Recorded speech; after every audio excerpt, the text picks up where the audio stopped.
nosotros decimos verdades incómodas. Para el que se quiere cortar las venas, para el que lo encierran con un candado para que produzca, para el que se tiene que dedicar al trueque. ¿Qué vendrá con el tarifazo? Ahora buscan que no las digamos más. El gobierno quiere intervenir a los medios críticos.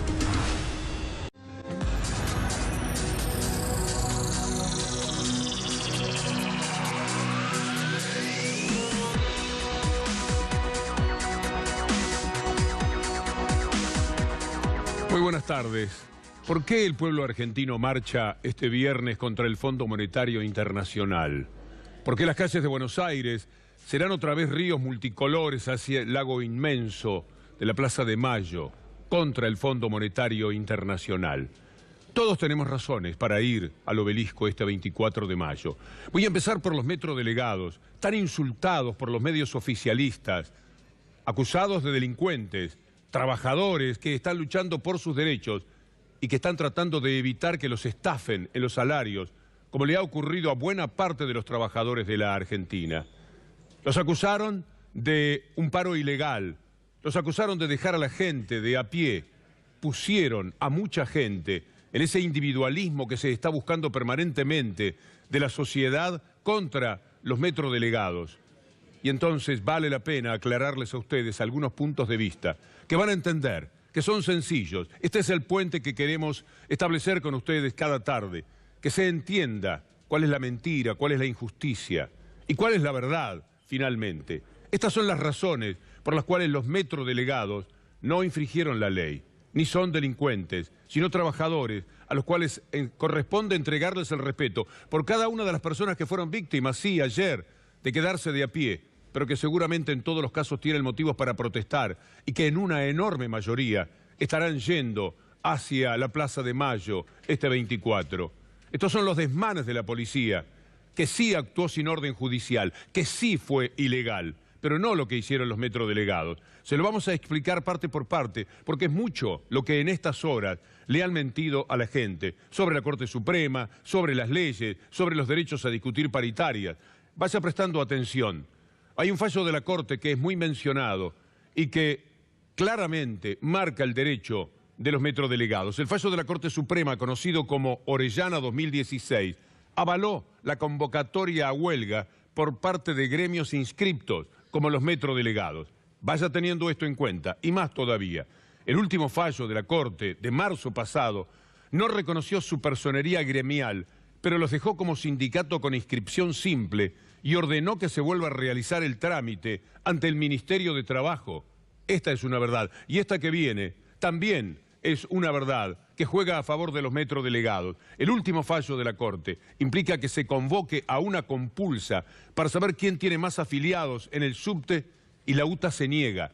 La UTA se niega porque se sabe, todos conocemos, que tienen muchos más afiliados en los metrodelegados, que representan a una masa mucho más importante de trabajadoras del subte. Los metrodelegados negociaban paritarias con el gobierno y no dejaron de hacerlo con el último fallo de la Corte Suprema, como pretende decir el gobierno mentirosamente. Las paritarias siempre las firmó la UTA, pero en consenso con los metrodelegados. Por eso es verdad esto que dice Néstor Segovia. Una respuesta a la marcha. Que los compañeros les pido que no cambien, que el gobierno no le cambie el eje de discusión. Acá, si bien estamos presos, estamos fuertes y firmes. Los compañeros tienen que discutir por paritaria y eso es lo que queremos discutir. Que el gobierno no cambie el tema de discusión. Que el gobierno no diga que nosotros somos delincuentes. Eso no tenemos que entrar en ese chamullo. Elegimos a Néstor Segovia en la cárcel, donde nunca había estado en su vida, nunca en un calabozo. Acusado de delincuente desde los medios oficialistas que han perdido totalmente el decoro. En medios de comunicación todos sabemos lo que el gobierno de la ciudad de Buenos Aires entrega de pautas a los medios y evidentemente también a algunos profesionales. Lo acusaron de delincuente y entonces estaría bien que fuese preso y querían que siguiera preso Néstor Segovia. Les vamos a contar a ustedes también con detalles cuánto evolucionó el precio del boleto. Imagine usted qué poco han recibido al respecto los trabajadores del subte. Esta es la realidad. En el 2012 el boleto costaba un peso 10. En junio del 2018 va a costar 12 pesos y algunas monedas. Por eso estamos contra el Fondo Monetario Internacional, porque todo esto tiene que ver con la recaudación que necesitan sacársela al pueblo, por ejemplo, en los medios de transporte. Pero también vale la pena decirles a ustedes, por la confusión que el gobierno trata de sembrar a través de sus medios, que son aparentemente privados, pero son medios oficialistas, ¿qué es lo que ocurre con los paros? Usted pensará que son los metrodelegados los que lo dejan de a pie a cada rato. Mire este cuadro, en el cual va a quedar evidenciado que esto no es así, es una falacia más del gobierno.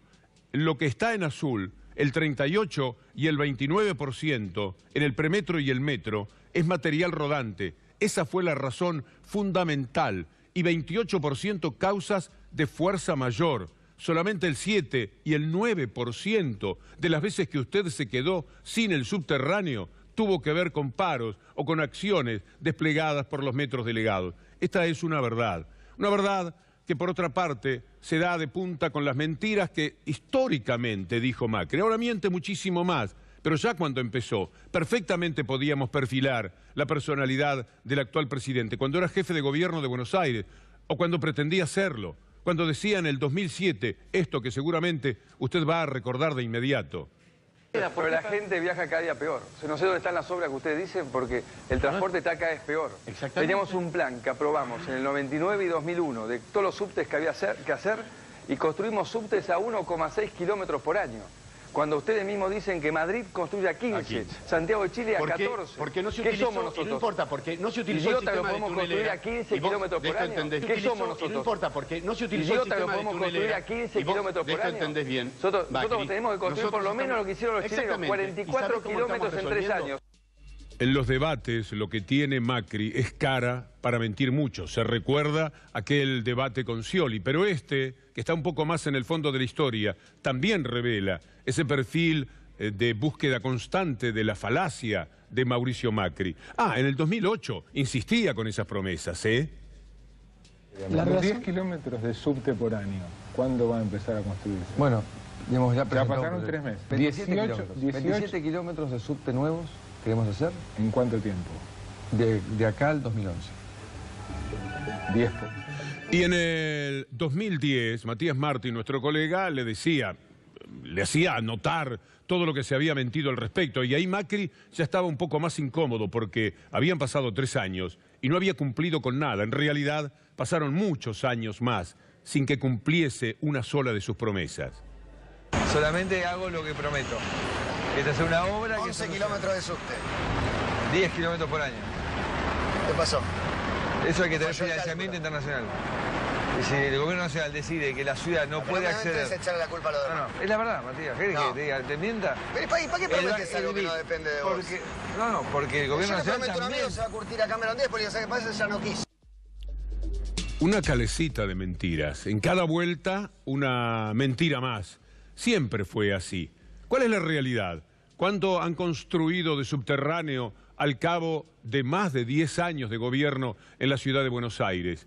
Se prometían más de 100 kilómetros de subterráneo. ¿Cuál es la realidad? Veámosla para que quede muy claro el tenor de las falacias del gobierno. La promesa, 10 kilómetros por año, tendría que haber construido 134 kilómetros de línea. Hay en el total 54 kilómetros.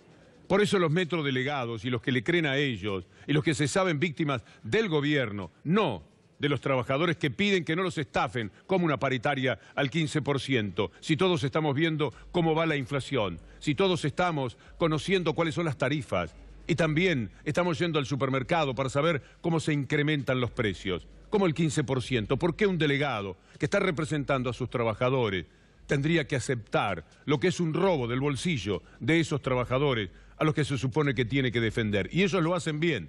Por supuesto, no es lo mismo lo que podemos decir de la UTA. Pero ¿quiénes más van este viernes por las calles de Buenos Aires y de otras ciudades hacia el Obelisco, hacia los lugares de las convocatorias? Van también los docentes, como fueron hoy. Ninguno de ellos faltará. Mire lo que es esta marcha. Este es el eco de todo un país. La marcha docente de hoy, el eco de un país, el eco de la disconformidad, el eco de quienes no aceptan ser estafados, y mucho menos con la colaboración y con el impulso del Fondo Monetario Internacional, como bien decía Baradel. Y antes de empezar, nos solidarizamos con los trabajadores del subte, nos solidarizamos con los trabajadores de Cresta Roja, del astillero Río Santiago, de los trabajadores del puerto de Mar del Plata y de todos los trabajadores que están en lucha. Unidad de la clase trabajadora para el paro general, en contra del FMI y en contra de la política de ajuste. Mucha fuerza y muchas gracias. ¿Quiénes más tienen que ir? Yo supongo que no hay un solo ciudadano argentino, salvo los satisfechos, que el viernes no tenga deseos de ir al Obelisco, a cantar, a llevar una bandera, a decirle al Fondo Monetario Internacional, a los grupos hegemónicos, Verbigracia, Clarín, todos enormes colaboradores de esta infamia que comete contra los trabajadores, los jubilados, los pensionados no contributivos. Quiero hacer un repaso de las motivaciones que se pueden tener para ir este viernes al Obelisco, a decirle no al Fondo Monetario Internacional, pero también a las políticas de ajuste del gobierno. La devaluación sin ajuste por inflación va a abultar el impuesto a las ganancias. Usted se acuerda de la promesa con relación al tema ganancias. Bueno, esa es la realidad. Sigamos mirando.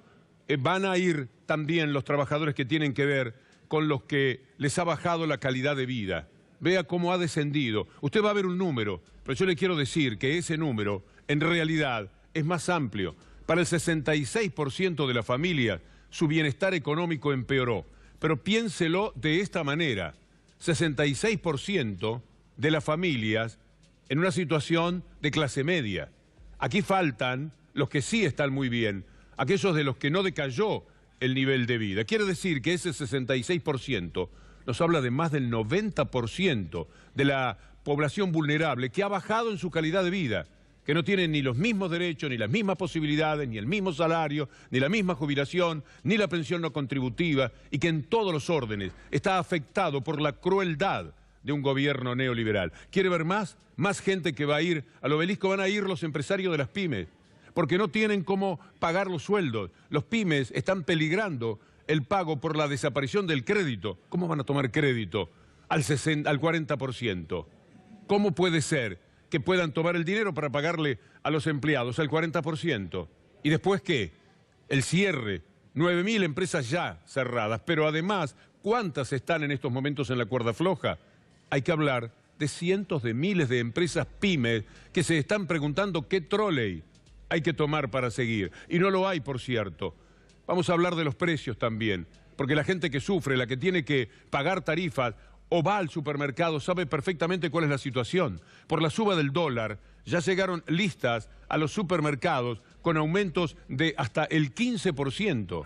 Esta es la realidad. Entonces, más impuesto a las ganancias, como le llamaron siempre, impuesto a las ganancias, menos calidad de vida, las pymes que no saben cómo pagar, los precios que se incrementan y un gobierno que se anima a una amenaza de Eugenia Vidal, que por supuesto mueve más bien a risa a los empresarios. Van a ver ustedes qué es lo que dice María Eugenia Vidal con respecto a que va a denunciar a los empresarios que no se hagan cargo del pedido, no de la exigencia del gobierno. Véalo, para cerrar este tramo, en cuanto a la impotencia del gobierno para fijar las condiciones, para regular la actividad. Este es un mundo desregulado, un mundo bien neoliberal. ¿Lo tenemos?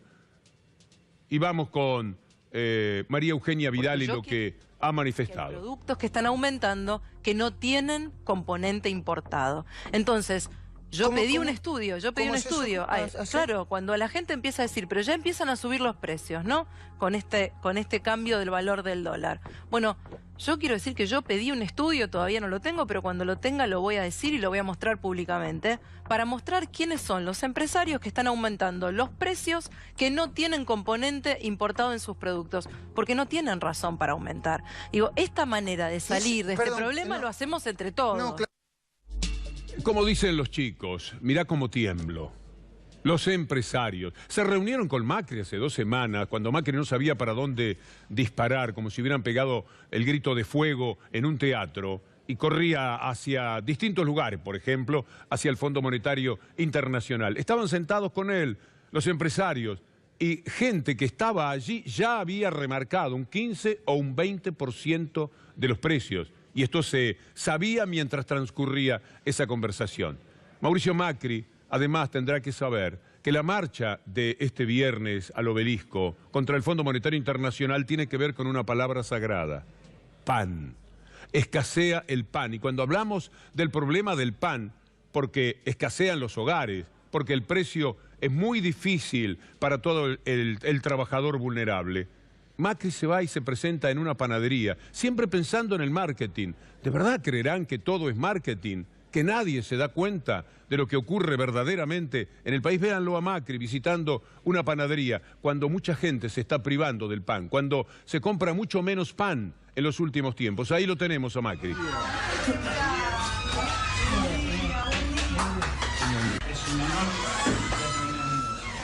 Estoy temblando, buen día. ¿Cómo quería verte? Quería verte. Quería verte.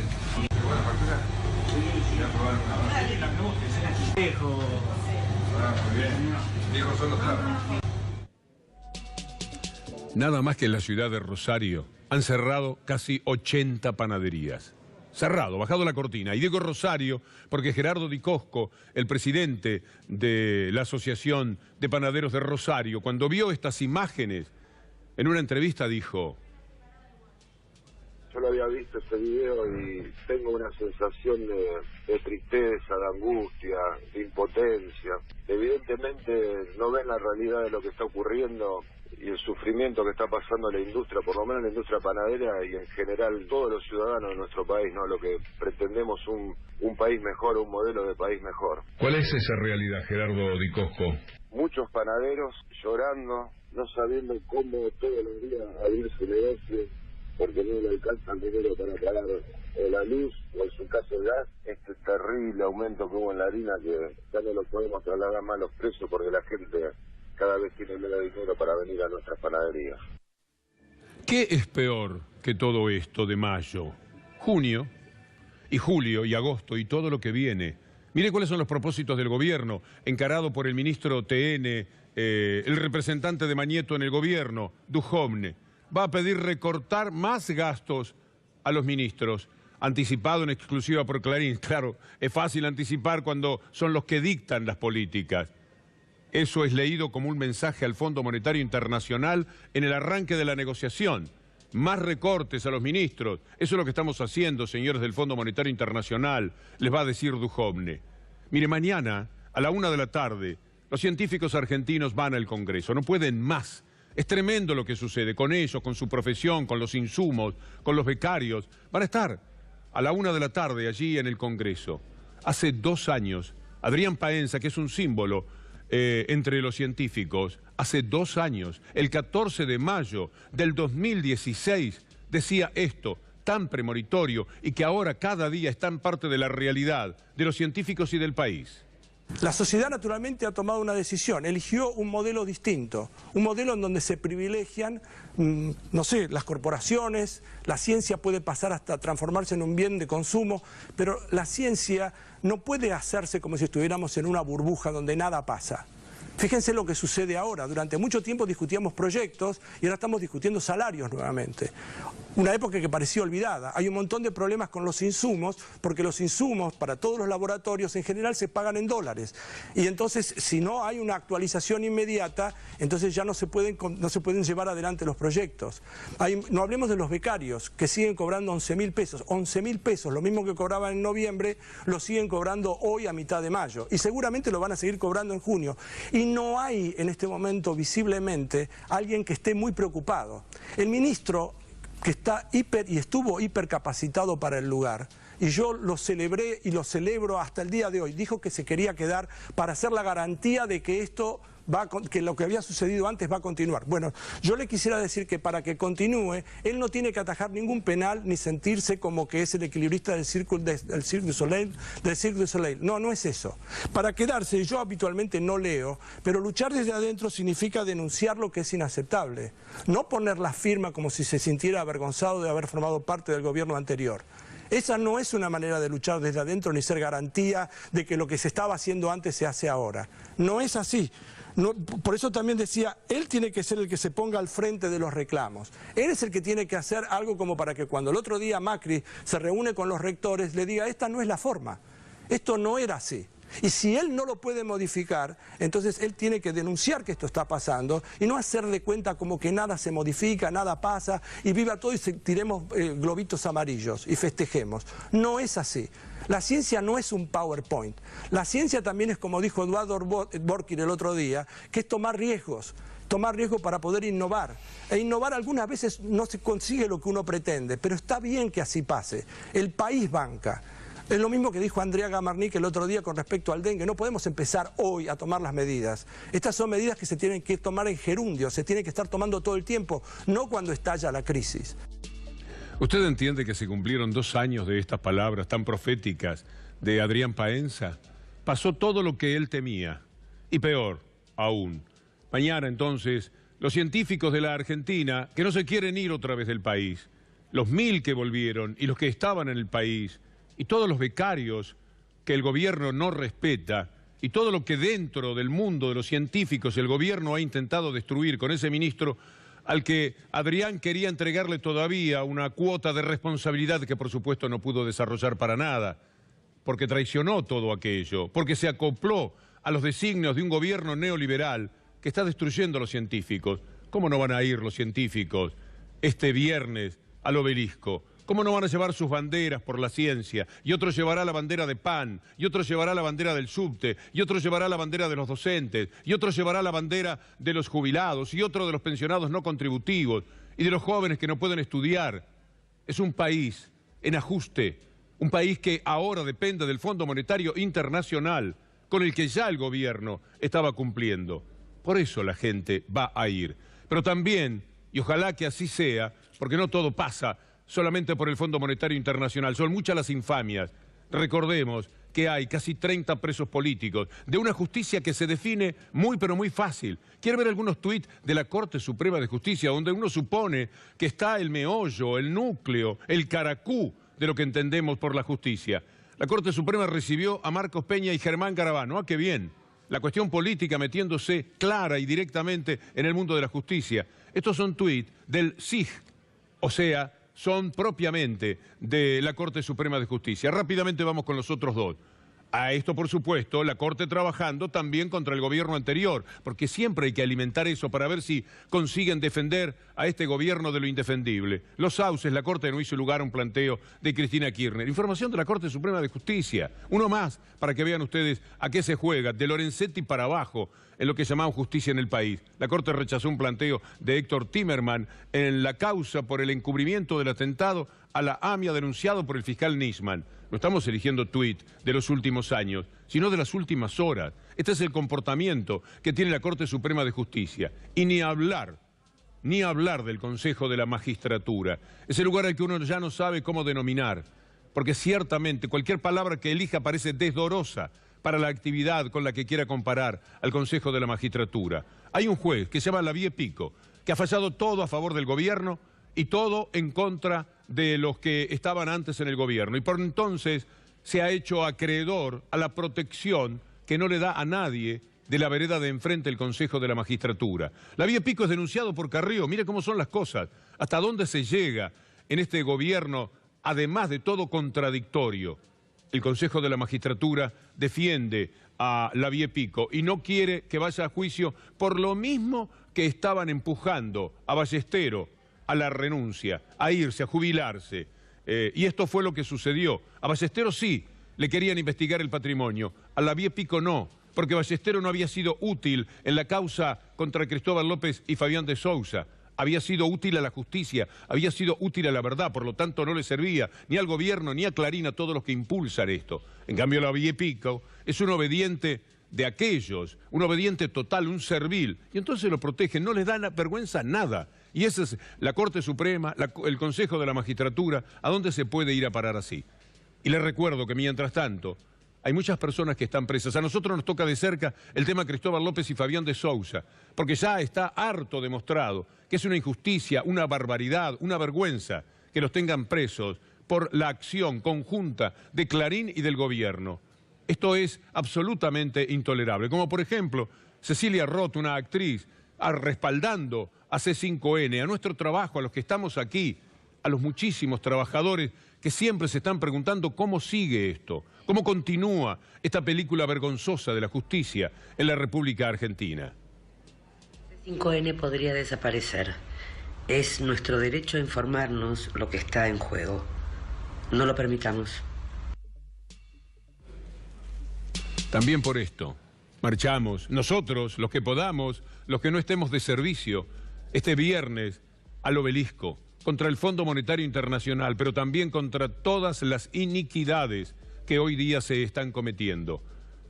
Anoche Berkovich presentó, Alejandro, un extraordinario programa mostrando lo que ha sucedido en Grecia en este último tiempo. Y no se sorprendan de que finalmente esté en Grecia haciendo informes especiales para que podamos entender la locura del Fondo Monetario Internacional en cualquier parte del mundo donde ponen los pies.